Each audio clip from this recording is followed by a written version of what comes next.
It's nugget time here on the Island Shuffle. Welcome to McDonald's. Can I take your order? Well, I'll have one podcast with a side of hilarity. Well, you're in luck because it's dollar drink days. Whoa! I just had dollar drink days. I had an iced coffee just now from the famous Donald of Mac. The famous Donald of Mac. And I made the decision to stop getting vanilla because it's too sweet. And I just went for a plain old iced coffee, and you know what? It was plenty tasty. Good for you. Thank you. Thank you for your support in this trying time. Good for you. I think Seriously, good for you. it's very brave of me. It is what we all should be doing. We all gotta get iced coffees. Good for you. It's good for me. It's good for me. I want to do that. I want that to be my thing as a customer service representative. I wish I was still a waiter, because then whenever someone orders a thing, I would just go, good for you. Good. You know, you're just out there. You're going for it, and I can see that. Good for you. That would be if I ordered something when you're in a restaurant, Mm-hmm. you don't, and you're like, I don't know what to order. I've got like 5 things. They all look pretty good. Mhm. I don't know what I want. If I order something and the waiter says, good for you, I know I've made the right choice. I would second guess the hell out of my choice. I'm like, did I just take a risk? I don't know if I wanted to take a risk. No. Good for you. There are if I would feel risky if the waiter was like, oh baby. I don't know about that one. Imagine if you place your order and you're just like, I'll have the ribeye steak, and the waiter's just like, fuck, hell yeah. I would like to. I want my move. Maybe I'll become a waiter again, so I can do. So you can do all these funny moves. All these funny. You can pull funny pranks on all your restaurateurs. But I think a good one would be, if people start to order or they order something, Mm-hmm. and then you're like, no, I'll come back in a few minutes. It's like, clearly you haven't really thought this through. You know what? I'm gonna give you a mulligan. I'm just gonna go over there, and we're just gonna. We get this one for free. I'll pretend to write it down. Yeah. We can all, but just we'll try again. Yeah, take some deep breaths. Like Yeah. really think about it, and I'll be back. Yeah, I know you're better. I know you're. Imagine just being like, really, buddy. Good for you. And then you walk to the next table and they order. Then you see, or like you're sitting there, the waiter does that to you, and then you see to the next table, they're like, good for you. And you would be so confused. Yeah, that's the mood. That's the new dining experience. Is just perplexed. Perplexed. Just give them like going out is so. There's so many customs to like the restaurant experience. Just throw a big wrench in that. Well, I find it so tailored to trying to give you what you want. Yeah. And I think it should be more about you figuring out what the service representative wants of you. Yes, it should be so much like you're like a bizarre video game like dialogue tree puzzle where you just have to find the right thing to say. Yeah, exactly. Yeah, and if you say the wrong things, then the other things just pop up over and over again as options that you can say. Yes. Oh, good for you. Oh my God, good for you. The idea that you can keep ordering a salad and they'll just keep saying like, we're going to try this again. And they'll do that until the cows come home. Oh my God. And then the cows will get home and it will be like, honey, the cows are back. It would be like that. They're back. They came home. They came back. So wait, this restaurant is also a ranch. Yeah. Yeah. Guess what dressing they serve on the salad? Balsamic vinaigrette. French. Is French dressing a thing everywhere? I think so. I don't know what it is. It seems insane. It's just like an orange dressing.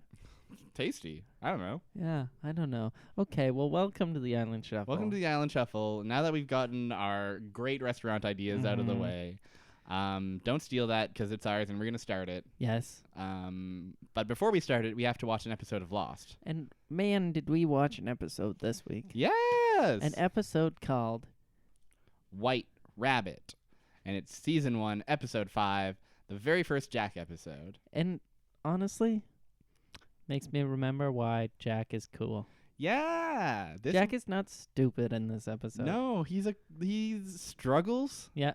He overcomes that struggle, and he's better for it. And he's better for it. And we learn about his past. Yes. And it's so sad. It's kind of heartbreaking.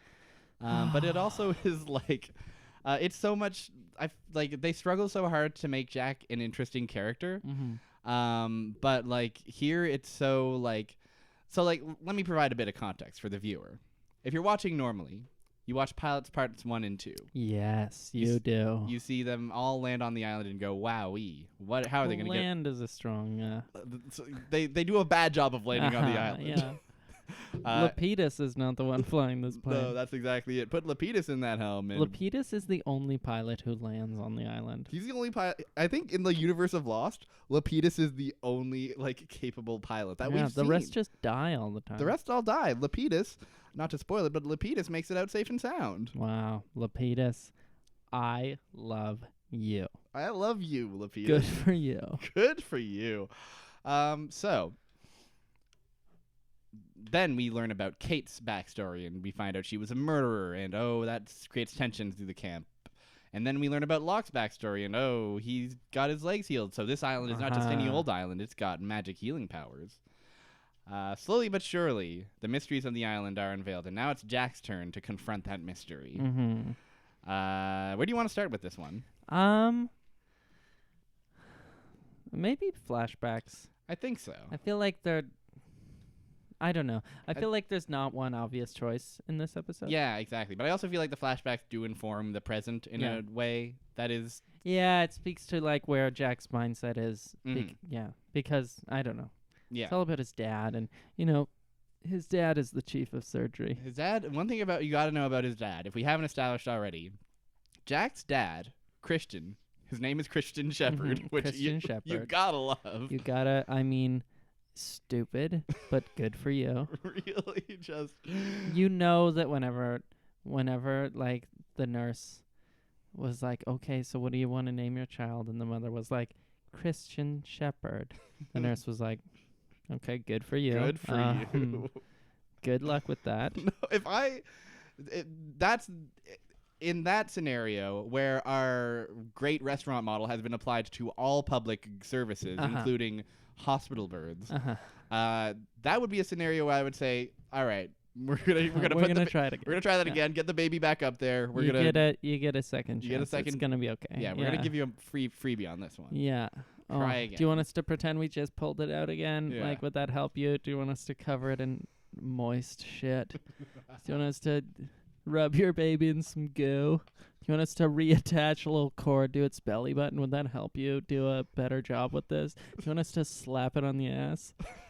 And to be honest, if I were the mother in this situation, I would say, fuck off. Oh, good for you. You're standing up for yourself. Good. Big mother. I know what my child's name is going to be. It is going to be as obvious an allegory as possible. No. You can try again. You can name it Christian, but you will have to change his last name. All right. Christian Bible. So good for you. Nice try. I see what you did there. Third time's a charm. Christian Jesus Christ. Oh, good for you. Yeah, right. Good for you. We got there. Good for you. Christian Jesus Christ. Christian Jesus Christ. Yes. So Christian Jesus Christ then has a son named Jack Shepherd. Yes. Jack goes back to his ancestral name. Yes. And Jack is a boy. Jack is but a little wee lad in this episode. Tiny. For a bit of this episode. 4-inch tall boy. He's laying down, and some Malcolm in the Middle looking ass is standing over him saying, "You better stay down." And guess what's happening behind him? His friend is getting beat up. His friend is getting beat the hell up. And Jack says, I can't have this. I will stand up and defend him. I must do something. I must do something.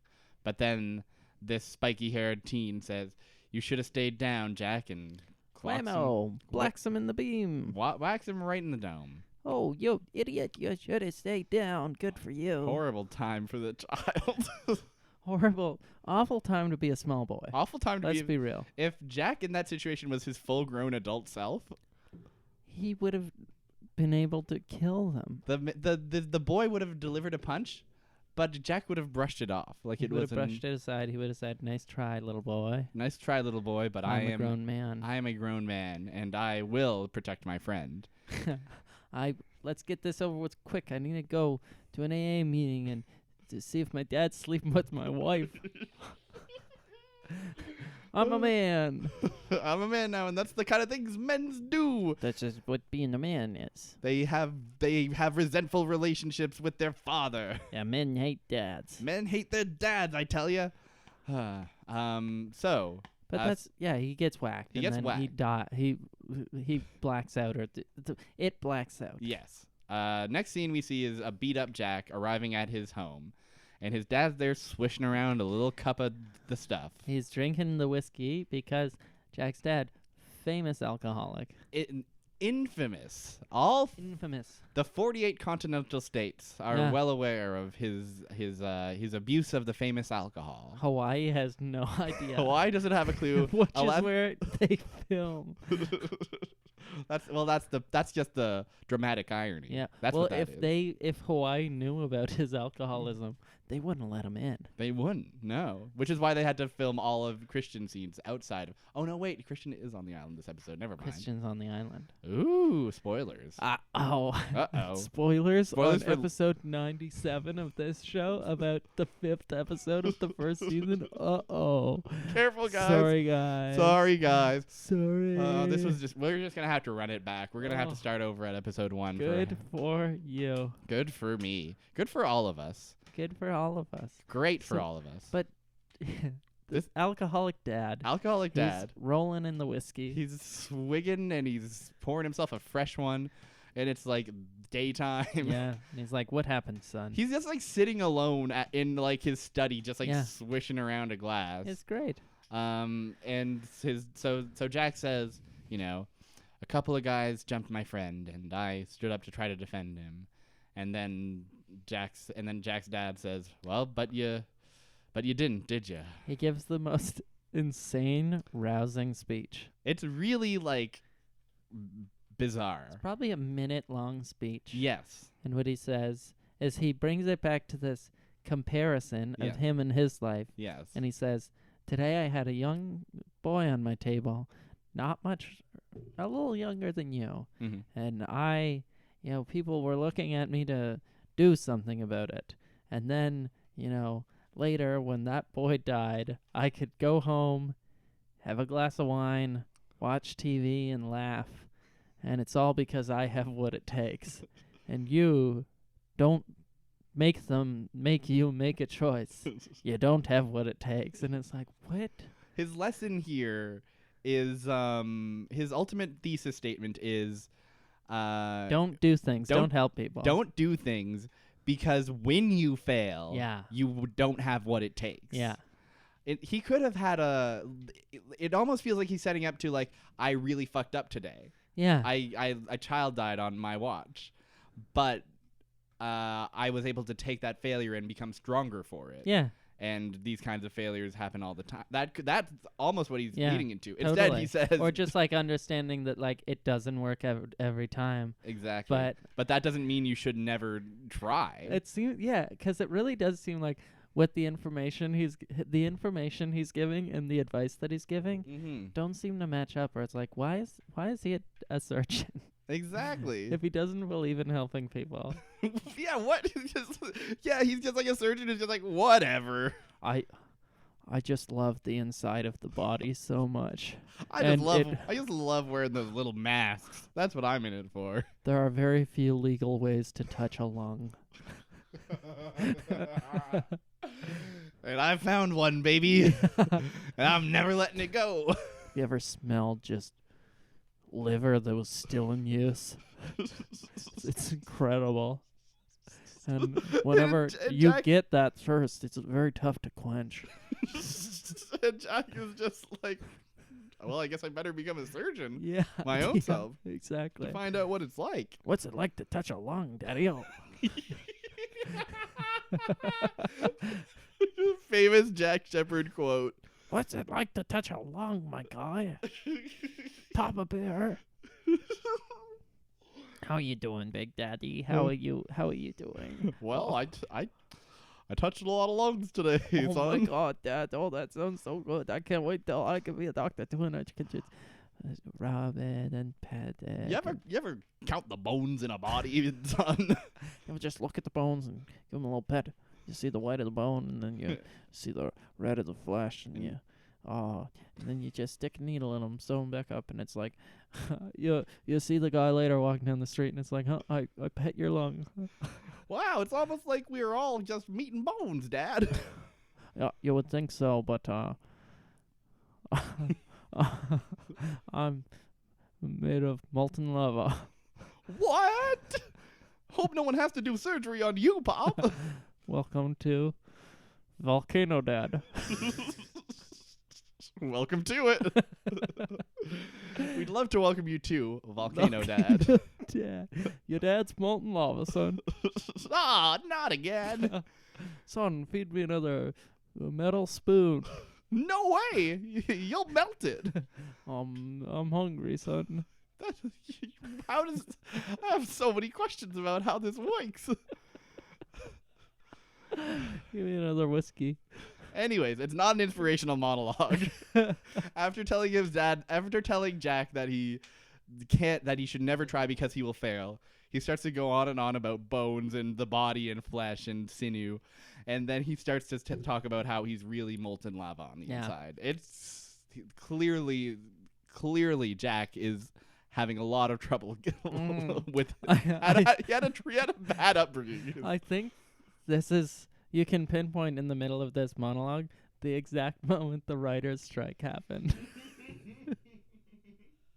Right around the flesh and bones part is when the janitor took over. Yeah, the janitor is just like whistling and going do, and he spies an incomplete chalkboard with a script on it, and he just starts to go, "Ooh, well, what if this and that?" Flesh and bones. Molten Volcano Dad. Now I'd watch Volcano Dad. I don't know about this island or whatever, but I'd watch Volcano Dad. And a young producer walking through walks through the halls, and then they see this and they stop in their tracks and they run and go find the head producer and they say, "Someone solved it." Who's that janitor? Why is he working at a janitor? Well, he used to be a writer, but he got he was disgracefully left this profession after one too many scripts kept talking about Volcano Dad. The first time we thought, well, this is different, all right.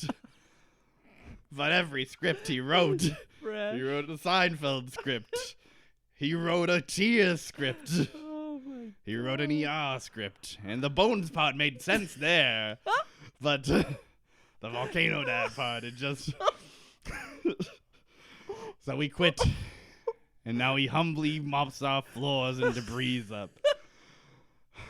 I love this producer. They're so versed in the writing career of the janitor. He wants him to have his shot, you know? The janitor who got way too many chances.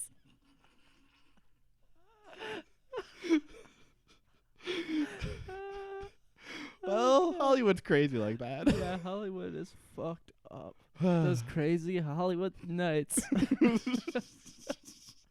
Just doing cocaine and thinking about Volcano Dad. Volcano Dad. Oh my God. Okay, what happened? We're 20 minutes in and I feel like we still haven't talked about Lost. we did our best. Yeah, we tried. So, the next scene we see, Jack's no longer a little boy. He's a big boy now. He's an adult man wearing a hoodie. Mm-hmm. And his mom is there, and they're having a fight about his dad. And they say, your dad went to, he went off to Australia. You got to go get him. And he's not. I'm worried about him. He's not coming back. He seemed like he was in a bad way. But And Dad doesn't talk to me anymore. He doesn't talk to me anymore. It's been 2 He'll months. come back. And his mom says, You're saying you won't do it after the way you treated him, after what you did. And Jack's, it's a whole to-do. Clearly there's a whole history here, some of which you and I have seen. Yeah.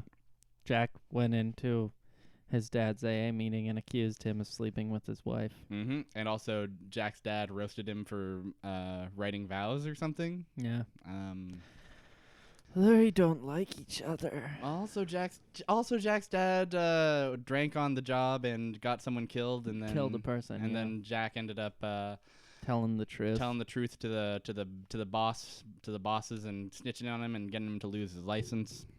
He should do 2 truths and a lie, but the he would say, 1, my name is Jack Shepard. Mm-hmm. 2, my dad's negligence didn't kill someone yesterday.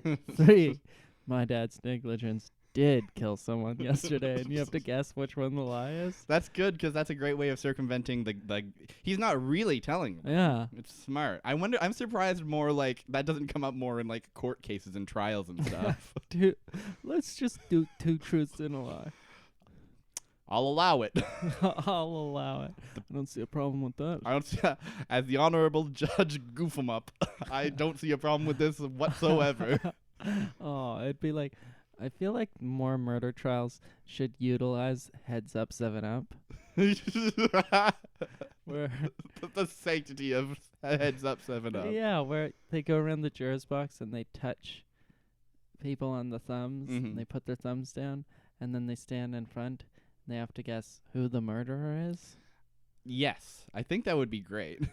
Wow. That sounds, you know what, seems better than any justice system I ever heard of. Yeah, any justice system I ever freaking heard of. I don't know about you, but in my town they only have, it's like cops and robbers, but it's like, the cops and the robbers and Volcano Dad. And the bones and the flesh and the petting of the lung. You lost the thread a little bit there. Yeah. It's fine. It's okay.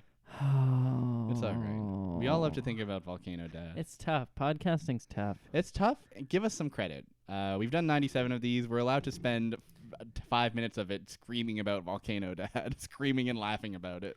Oh, I love him. I love him. We all love him. So what do they do? What do they do? I'll tell you what they do. Jack agrees to go to Australia. He's investigating the hotel room his dad is staying at, but he hasn't been there for 3 days. And the concierge is kind of giving him the lowdown of being like, the maid said, he hasn't been here for 3 days. And Jack is like, did he rent a car or something? What's the last evidence we have of him? And the concierge kind of says, like, well, there was an altercation at the hotel bar. And honestly, sir, I don't think anybody would have rented your dad a car in the condition he was in. And Jack's response is to go, my dad is the chief of surgery. And the concierge humbly says, I'm sorry, buddy. Whoops. I guess that means he wasn't drunk. Yeah. I guess guess that means he wasn't drunk. I guess he drove away then. That would be such a funny response. My dad's the chief of surgery. Well, I guess he drove away. I guess he's allowed to do it. Yeah. It's fine. Never mind me. I mean, you're just the boy tracking down his father halfway across the world. Who am I but a lowly concierge? I'm just a humble guy who knows anything. Sorry, forgive me. I'm just trying to help you track down your missing relative. I'm just a little guy who knows where his dad is. Thank you very much. Yeah, and then he pouts and stomps off. And then the next scene we see is Jack walking through a friggin' morgue.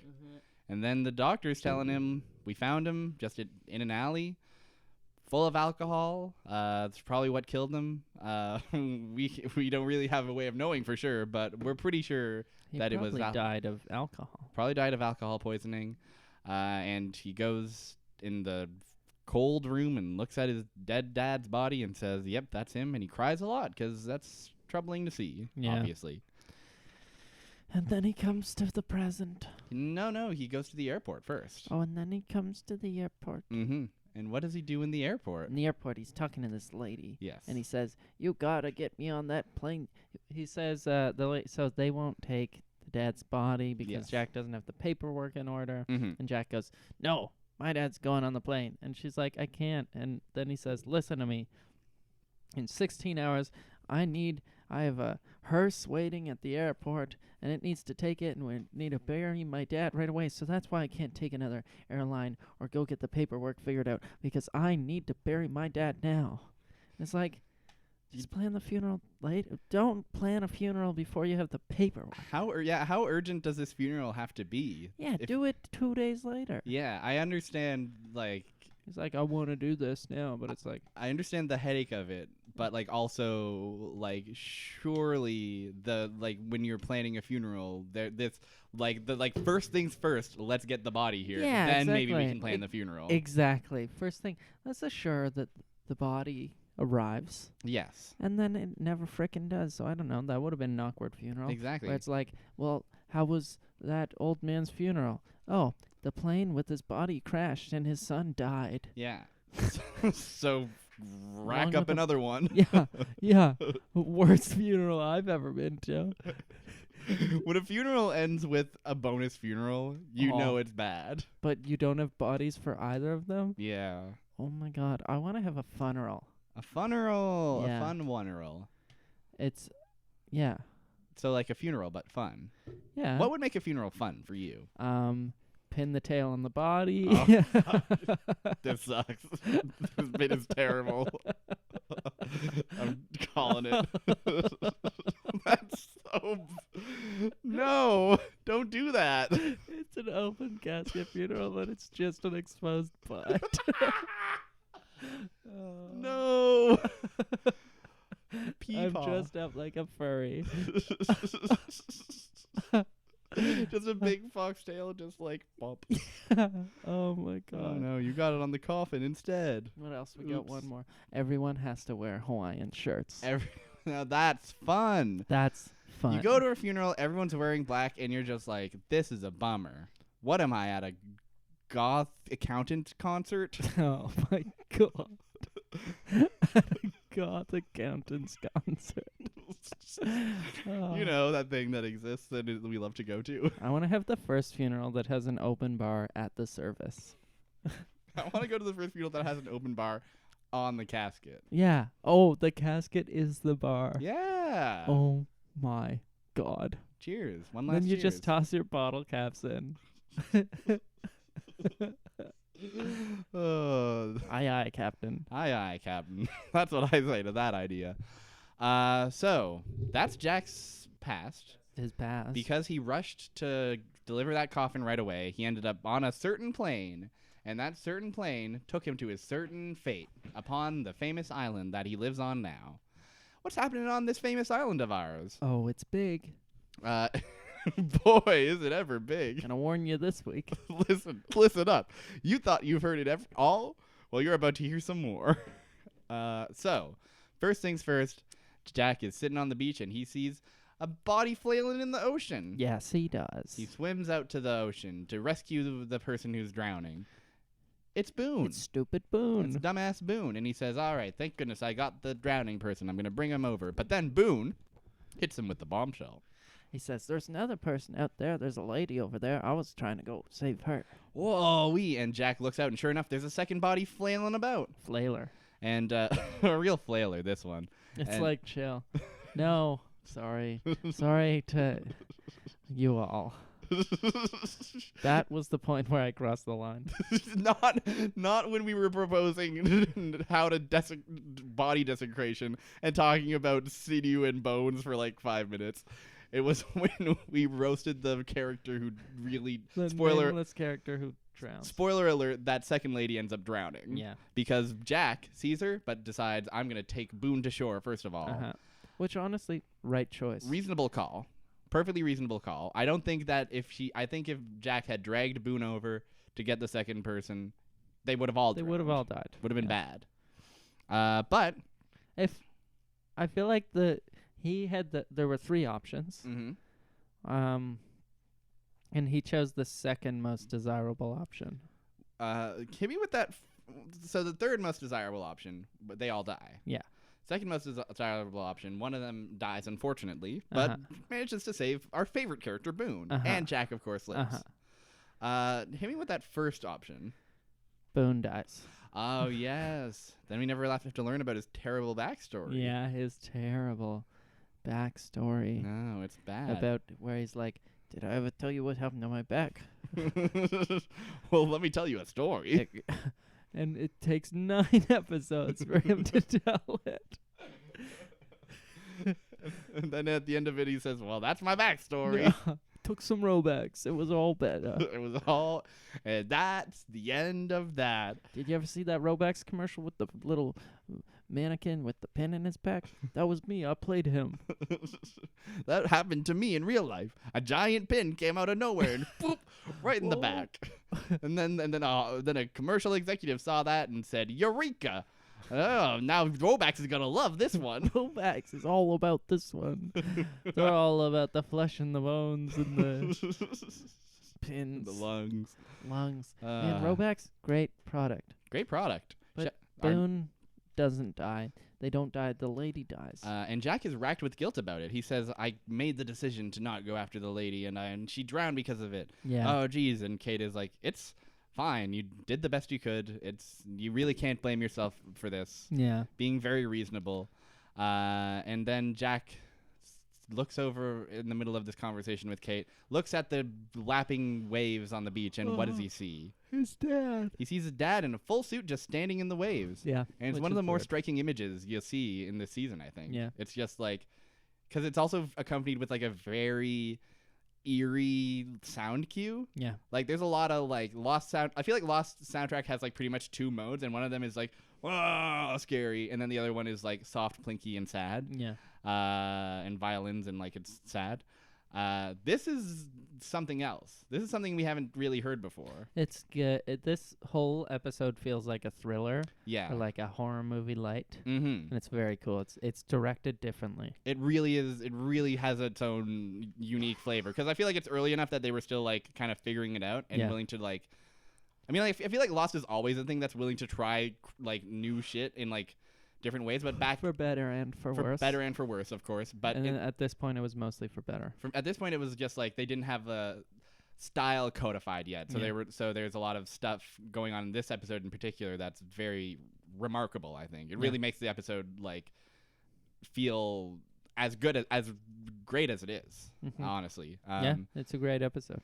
Jack looks out and says, "There's a man in the beach. Oh my gosh!" And then Kate looks over and there's no one there. No, there's no man. There's no man, and Kate is understandably concerned and says, "You don't look so well rested. You should get some rest, buddy." And Jack says, "No, nope, I won't. I will not." Then what? Then no, Hurley actually, finds Jack. Here's what happens. Jack says, "All right, well, you're right. I better go get some rest and take a big long snooze-a-rooney." And then along comes the dumbass crew. Hurley and Charlie, they're like, "Jack, we have a problem." We have a problem, and here's the problem. And they show him a suitcase full of 10 or so water bottles, and they say, "This is all the water we have left." Uh-oh. Understandable concern. Yeah. But then they just start, like, proposing a bunch of, like, very bad solutions. Yeah, they're like, "Can the dog find water?" Dogs can find pot and bombs, so they can probably find water. Which is funny. Direct Hurley quote. Yeah. Oh, wait, that's Charlie. And then Hurley's suggestion is make those water finder sticks. Yes. And they're just, like, both, like, going off, and Jack is just, like, exhausted. Yeah. And, like, they're both just, like, screaming in the background. And then they're like, well, we should take all the water and, like hide it before we tell the camp instead of so that we don't cause a panic or anything like that. And Jack is just like, "I'm leaving. I'm leaving, whatever, I don't care." So then Boone confronts Jack. Boone says, "It's your fault she died. I so stupid. I had it under control, you know. I could have saved drowning. her." Boone was literally drowning. And he won't admit it. Yeah. Jack saved his life, and Boone is going, "You're an idiot. You should have left me out there." And I run a business. Boone literally says, "I run a business, you know," which is my God. not helpful or anything. And then Boone is yelling at Jack. Jack looks out into the bushes and he sees his dad again. And then he just leaves Boone. Yeah, while Boone is like screaming at him, being like, "Come back here! I'm talking to you!" And Jack is just like running full tilt into the woods. Imagine talking to someone and then they just run into the woods. That'd be great. I'd think, wow, I'm nothing. This is the last time I try a meaningful conversation with That's the true twist, is that Yeah. it turns out Jack was just a deer this whole time. Jack, would you be a deer and pass the marmalade? No, like, and I you can't go pass to- it with these hooves of mine. You go to the woods and there's just deers passing marmalade back and forth. Now that's how you know this island is wild. Wild. This ain't just any ordinary island, buddy. No. Heels broken legs, and deer have marmalade parties. Deer, they have. How'd they make it? Do you think there's anyone in the UK who refer to themselves as the marmalades?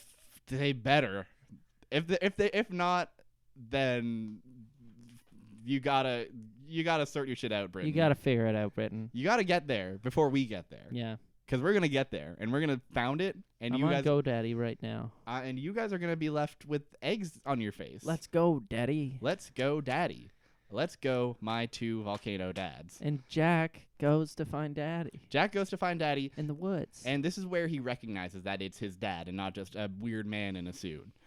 Because he's slow. This scene in particular is very horror-y. It's like Christian slowly and eerily turns around and looks at it. He recognizes, oh, it's my dad. Yeah. And then he walks into the woods while the camera is askew at a weird angle. Oh, it's cool. It's very cool. It's a hell of a scene. Then Jack starts to chase and chase and Yes. chase and chase Chase and until chase. there's nowhere left to chase. And so where does he chase? He chases He his falls own. off a cliff. He chases his own ass off a cliff. Yeah, his own ass. He says, "Oh, is that my ass?" Is that my ass? I better go get it. Yeah. Oh, it's Oh. going over the side. Oh, well, I guess I am too. And so he's dangling from the cliff, and he's Jack going. and his ass are dangling from the cliff. Jack and his ass are falling, slipping slowly. They're losing their grip. Yeah. And who comes along to save him? John Locke. John Locke saves him, and he pulls him up. John Locke had gone out to find water. John Locke, yes. And so, effectively, they're sitting there, and they're like, "Oh, how are you doing? Are you all right? You're good." And Jack just starts laughing maniacally, Yeah. which is a great sign. They're not sitting there too. They're Yeah. like sort of spooning. It's cute. Yeah, they're married for a little bit. It's Yeah. great. So they shoot the shit for a little bit. Mhm. Locke is like, "Hey, I'm just trying to find water. What the heck are you doing out here? The thing about those guys is they need a leader, and it seems like everybody kind of gravitates to you naturally as a leader, but you're out here running around in the woods. What gives?" And Jack says, "I can't do it. I can't lead these people. I don't have what it takes. I'm not cut out for this." Sad boy. And Locke says, "Well, all right. What are you doing out here?" And Jack says, "You wouldn't believe me, but I think I'm going crazy. I was chasing something out here that I know isn't real. I know it's not here." Mm-hmm. And then Locke starts to go into one of his famous. I love the island. The island cures all. This is maybe the iconic Locke loves the island ass speech, right? Mhm. He starts going off and saying so as a doctor you'd say you're hallucinating, right? But what if you weren't? What if it's real? Jack says that's impossible. Locke says, well, even if it is, let's say that it isn't. Everybody on this island knows that there's something more to this place, something special, but they're all too scared to talk about it. But I know, because I've seen what this island has to offer. The exact famous line that you probably, like, if you've heard one line from the show, it may have been the following, which is, I've looked into the eye of the island, and what I saw was beautiful. Yeah. Hell of a thing to say. Hell of a thing to say, old man. Yeah. Winter. I really like this speech because it feels like we eventually start to see Locke in a way where it's just like he's just like kind of fanatically devoted to the island. Uh-huh. But like this feels like he's just kind of letting Jack in on a secret almost. He's like, "Hey, listen, maybe it's just sleep deprivation. But this place is special. It may be something else. It Yeah. may be this island trying to give you a little something. Trying to say, hey, boy, Hey, you want what it got? you got what it takes, baby." What you gonna do with all that junk? All that junk inside that trunk. Get you drunk. Get you drunk off of my island. I've looked into the eye of this island, and what I saw was the hit 2005 dance pop single "My Humps" by the Black Eyed Peas. My humps, my humps, my humps. And I said, "Wow, she's got me spending." Spending all her money on me. And yeah, and Jack says, "Well, that song's no I Can't Get You Out of My Head by Kylie Minogue," and this is the stakes of their grand rivalry that takes place over the course of the series. You know, Lost has a lot of this is good and evil. Lost has a lot of themes: good versus evil, black versus white, fate versus free will. Can't Get You Out of My Head by Kylie Minogue versus My Humps by the Black Eyed Peas. It really is just My Humps wins. I think so. I think the dual. Well, I mean, it really depends on. They leave it open-ended, right? There's no clear answers.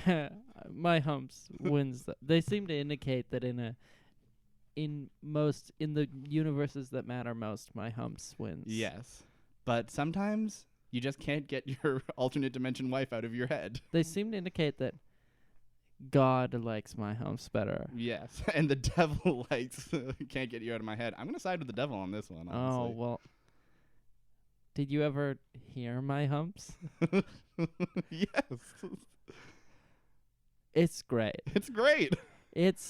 I don't know how they came up with that. It's clever. Well, what they had was catchy. Will I Am and Fergie just sitting. They're sitting at a chalkboard and they're saying, you know, what are you gonna do with all that? I don't know. We got to take 5 on this one. I just can't figure it out. And then along comes the janitor. Stuff. All that stuff inside your purse. I don't know. I don't think so. Run it back, and then along comes the humble What are you janitor. gonna do with all that volcano, Dad? All that volcano, Dad, inside that volcano. I'm gonna get you, Dad.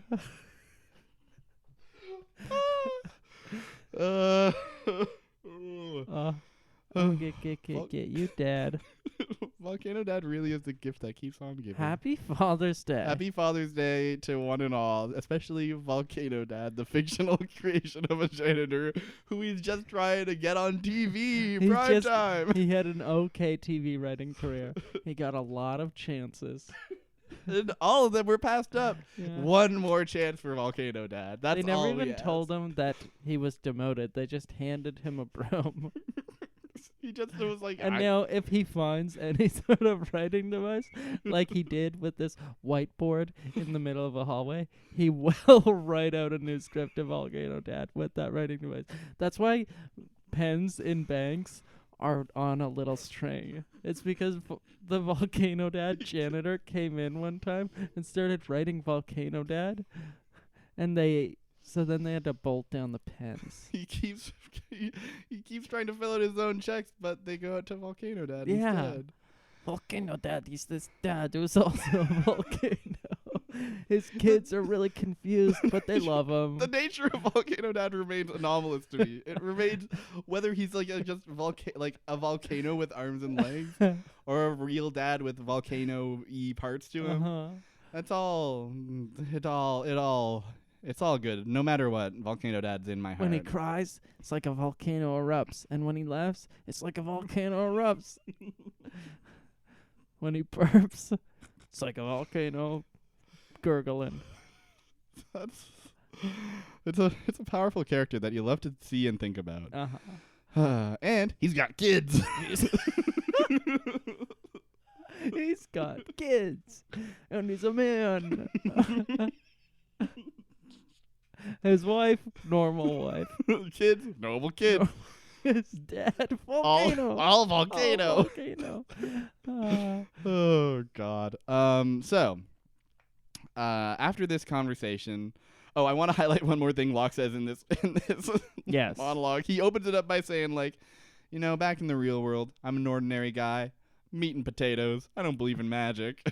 It's weird. It's a great like, okay, you're not an ordinary guy. People don't talk this way. People don't talk this way. We do believe in magic, you fucking lunatic. We all believe in magic. Yeah. Come on. Everyone knows it's rice and potatoes. Everyone knows it's and meat and carrots. Yes, exactly. I'm a rice and potatoes, meat and carrots kind of guy. Yeah. Rice and potatoes. So Jack continues his journey through the woods and eventually finds his dad one more time. Though here's what's really funny. The way, like, we see, like, Jack just kind of, like, resting, like, at a campfire or something. Yes. And then, like, the indicator that dad is here is we hear the clinking of ice cubes in a glass. It's really funny. That's a pretty funny sound Dad design is having choice. himself a whiskey. And, like, whomst amongst us wouldn't? You've been risen from the dead, and you're tormenting your son. I need a drink after this. You gotta, and put it on the rocks. So, his dad, eventually his dad, he's chasing his dad, and he comes across a little cave. And what's in this cave? A bunch of dolls. I don't remember the dolls at all, but I don't remember the dolls. there's a bunch of dolls Doll Town. And turns out what this is another part of the plane landed here. Some debris, some bits of the plane, some dolls clearly, Yeah. and most importantly, A casket. Papa's coffin. And he says, "Oh my God, I've been thinking about my dad and following him, and here's his coffin. This is really something." And he opens it up. He's like, let's take a look at old Dad. And guess fucking what? Volcano inside. No. No, there's nothing. It's empty. It's empty, which is psycho. It's weird. Where does Dad's body go? Where did my dad go? And where did my dad come from? Where did my dad go? Where did my dad come from? Cotton Eye Joe. And so he's so pissed about this. He's so pissed that he takes an axe to the coffin and just starts beating it up. You know what do you do with an axe? Beat things up. You kill a coffin. You kill a coffin. He kills a coffin, and then he notices, oh, there's actually a fresh waterfall here. Wowee. What a great time. Water source. We needed this. This That's was what the episode was about. Speaking of water source. Yeah. Back at camp, Claire is dehydrated. Uh-huh.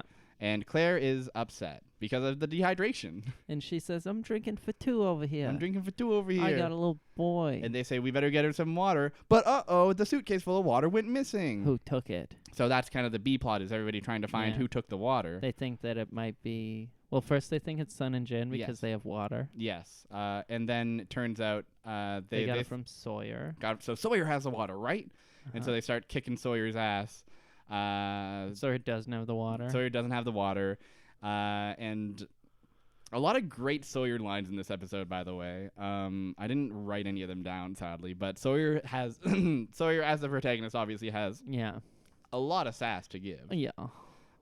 So... Good for him. Good for him. Good for you. And so, finally, turns out it was Boone who had the water. Yeah. And Charlie starts beating up Boone and saying, fuck you, man. That's Fucking all idiot. of the water. Yeah. And Boone says, I needed it. I needed it all. Why, I forget why he took it. He says someone had to take charge. Yeah. Which is stupid. Might as well be me. And then they start fighting. You didn't take charge. You stole. You stole the water that was established to exist. Yeah. That was communal. You hid it from everyone. And then while they're fighting, Jack comes back from his journey to the caves and says, enough's enough, folks. Here's the deal. We've been waiting on this island for 6 days now. A lady just died because she was drowning, and we're all fighting each other over water. Boone was out there trying to save that lady, and now you're fighting him? This is unsustainable. Folks, let me tell you about building a society and a community together. Y'all heard of organizing? Because here's the deal. If we don't live together, we're going to die alone. And that is a famous quote. Another famous quote. Live together, die alone. A lot of famous quotes in this episode. Yeah, I kind of forgot how formative this episode is. It really, it feels like all the ideas that are, kind of, introduced in the first couple, really cohere into a solid, concrete, remarkable episode in this one. Yeah. So yeah, Jack comes at he gives a rousing speech, and everyone's like, "You're right." He says he's ready to enter the leader role now. Yeah. He wandered through the woods. He says, "I found your water." Talked to Locke about a spooky island. Yeah. Fell off a cliff for a second. Saw his dad. Chopped up a coffin. Yeah. And then came back and said, "I'm ready to give them a speech." I like how then that's pretty much where the episode ends. I really want to talk about how good the speech is. He literally the line that really gets me is when he says so he announces to them, I found water in the caves. I'm going there first thing in the morning to get some to bring back here. Come along if you can. And if you can't, find another way to contribute. And it's very just a very practical look at like a practical take. It's very just like, guys, we can't keep killing each other. Yeah. We have to fucking like survive. Let's do well, my friends. Let's do well. Let's eat well. Let's live well. Let's live well. Live, laugh, love. Let's live, laugh, and love. Because if we can't live together, we're gonna laugh alone. And we're gonna love a lot. a lot. A lot. We're gonna love often. Live often. Love freely. And laugh alone. Laugh alone. Live Live alone. Love alone.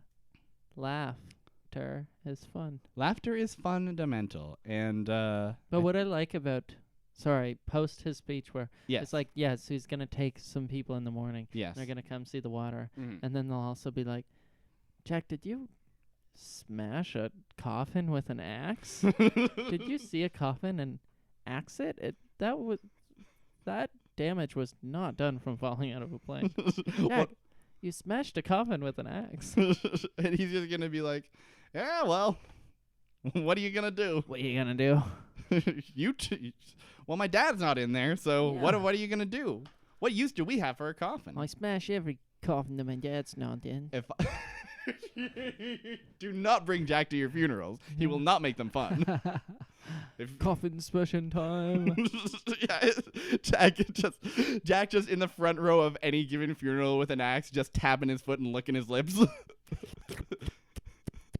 Ooh, let me at him. He's like John Wick for coffins. He is like John Wick for coffins. A John Wick where it's just him just like smashing just coffins. putting bullets in coffins and doing a flip over it to the Yeah. next coffin to put more bullets in it, and then etc. Good movie. Good movie.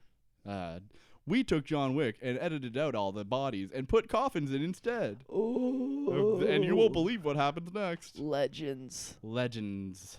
Legends. Legends. They're fucking legends. We are legends. For this podcast, we are legends. You know who else is legendary? Who? Lostpedia. I am legend. Lostpedia.wikia.com for compiling all the questions that were raised in this episode, and hopefully the answers that eventually come from this episode. I don't know if I believe that they provide answers. I think I went into it thinking that would be the case. Not necessarily. So I don't want to say that this is Lostpedia's fault. They're doing their best with the material they're given. So it's Lost that's really to blame. They're doing a job. They're doing a job. Yeah, I guess. But I feel like sometimes they give themselves a little too much leeway. I humbly agree. There should be, like, if we're being honest, there should be a lot more ambiguouses Yeah. thrown around.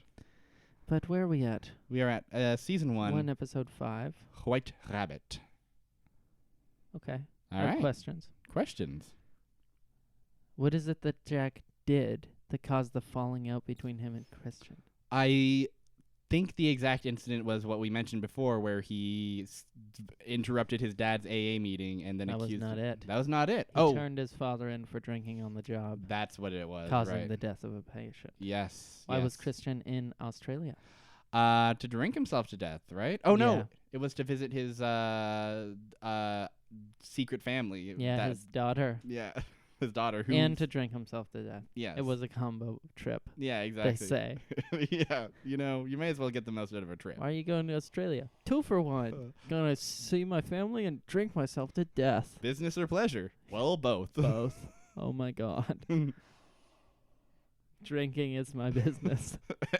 And my secret family is my pleasure. Is Locke right that, quote, everything on the island happened for a reason? By the show's logic, I'm gonna argue yes. Yeah. However, I have some doubts that this answer will back up that yes. It just says yes because Jacob brought them all there for a reason and he Oh. decided everything. Jacob's plenty reason for me. I'll Yeah. accept that. Of course, it's Jacob. Fucking Jacob. If you've ever got a question like you can, if you've ever got a question that isn't ambiguous, it's probably just like, oh, Jacob did it. I know. Oh. Why was Christian wearing white tennis shoes, uncharacteristic of his black burial clothes? Fuck. This is something that is a reason, isn't it? Yeah. They do give a reason for it, and I forget it. So go ahead. Jack couldn't find any black shoes, and he figured no one would see the body's feet anyways. Oh, it's like, my dad ain't worth nice shoes sort of deal. Yeah. It's a nice, like, one last sick own on your shitty dad. He didn't feel his father was worth going out of his way to buy a nice pair That's right. of shoes. That's right. Why did versions of the deceased Christian lead Jack to the coffin? Well, we find out later that the smoke monster can manifest as the dead. Mm-hmm.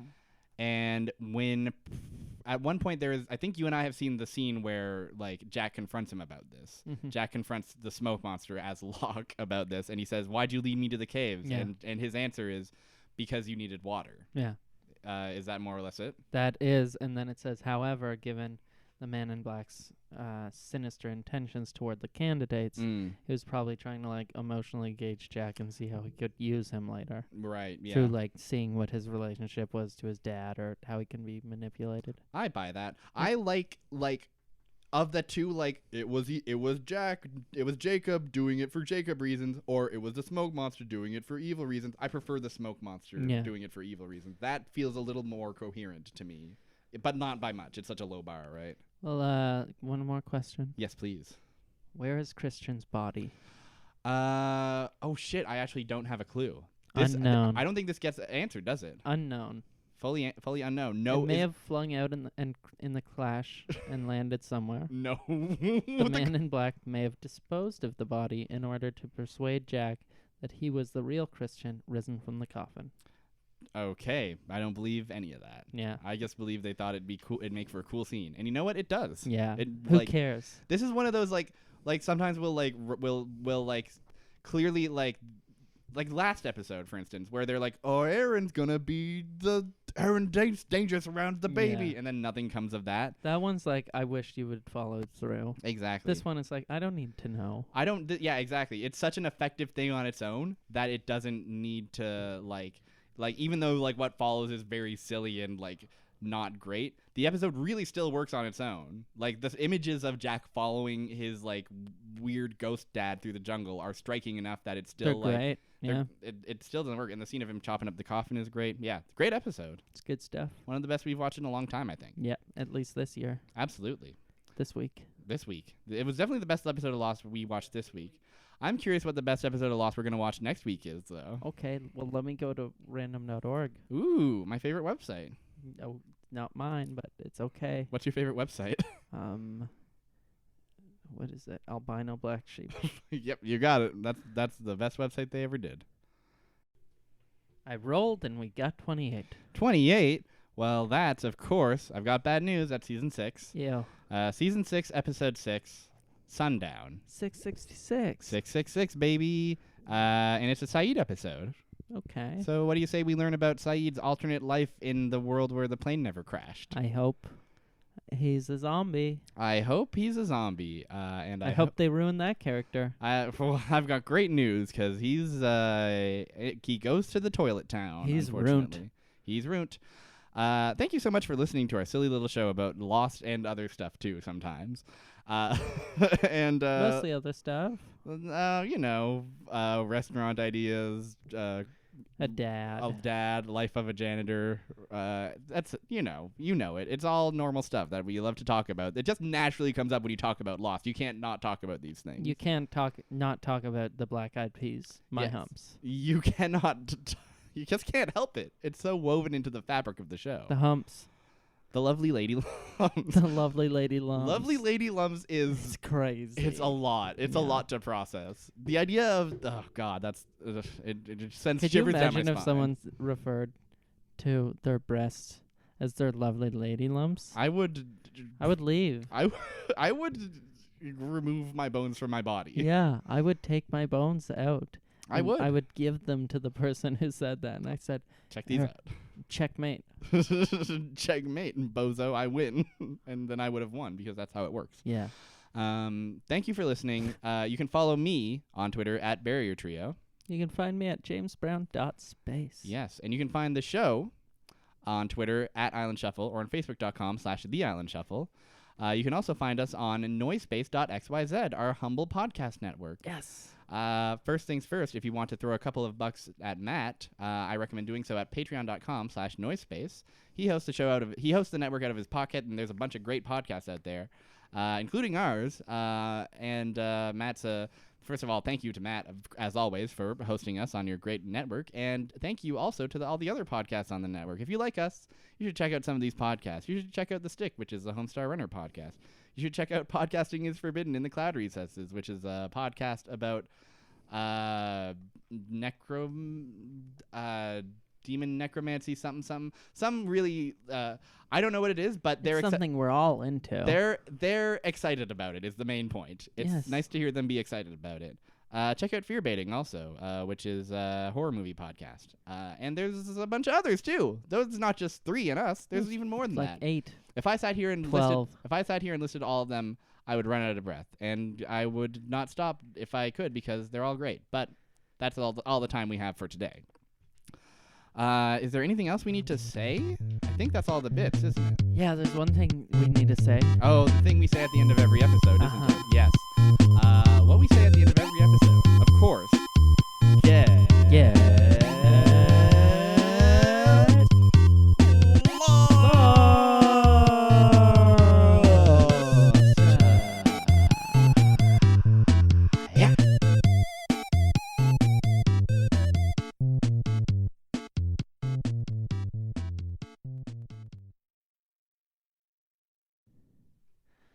This is your dad. This is your dad.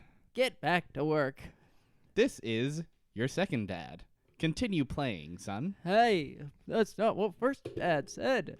Well, second dad says you've got time to play.